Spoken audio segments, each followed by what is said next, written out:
Morning students, welcome to the video series lecture of Control System 2. We are studying a module Digital Control System. I Ratnadeep Keer welcome you to this video series lectures. We are going to study bilinear transformation in this lecture video. So bilinear transformation gives us ability to apply the S-plane analysis and design techniques of a digital stability. We can analyze and design the S-plane as we have completed the Z transform and converted design of a digital system which contains the same property. We know the Z value can be written as Z is equal to E raised to S into T, right? Okay. Now the bilinear transformation form, okay, can be represented as Z is equal to A into S plus B upon C into S plus D.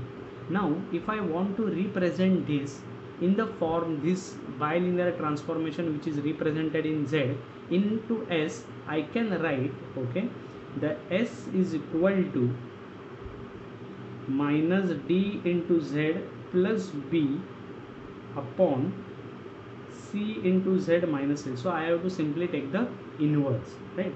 So digital system stability in S plane, okay, can be studied, okay, by a bilinear transformation which maps the J omega axis on the S plane to the unit circle points on the Z plane. Okay, so if Z I am going to represent in the form of S plus 1 upon S minus 1, so here I am mapping Z to S plane. Similarly, if I want to map S to Z, okay, it can be represented as Z plus 1 upon Z minus 1. So here we are mapping it from S to Z plane.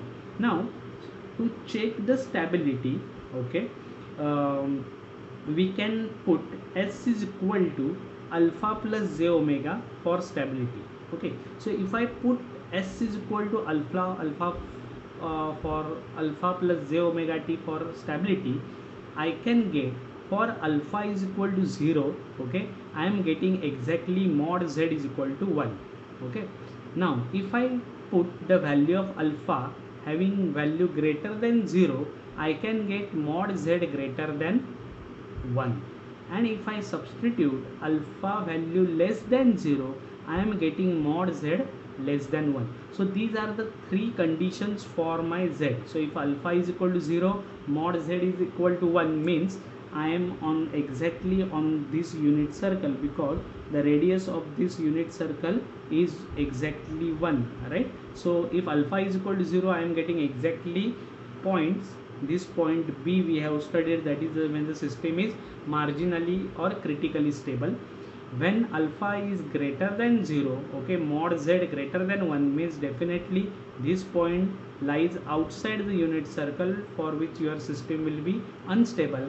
And if a mod z is less than 1, I am getting a point inside the unit circle. So for all the points the system will be stable. So similarly, if alpha is equal to 0, mod z is equal to 1, so that can be represented by z is equal to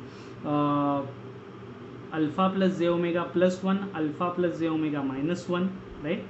So from this, if I take a real part together, so z is equal to alpha plus 1 plus j omega and alpha minus 1 plus j omega. Okay, so now this mod z value can be calculated as the here we are taking the modulus, so square of real part plus square of imaginary part and its under root. Okay, so this is how you can calculate the exactly numerical value for this mod z. Okay, now in the so this is all regarding the theoretical part of a bilinear transformation. From in the next lecture video, we will solve some numerical based on this bilinear transformation. Thank you.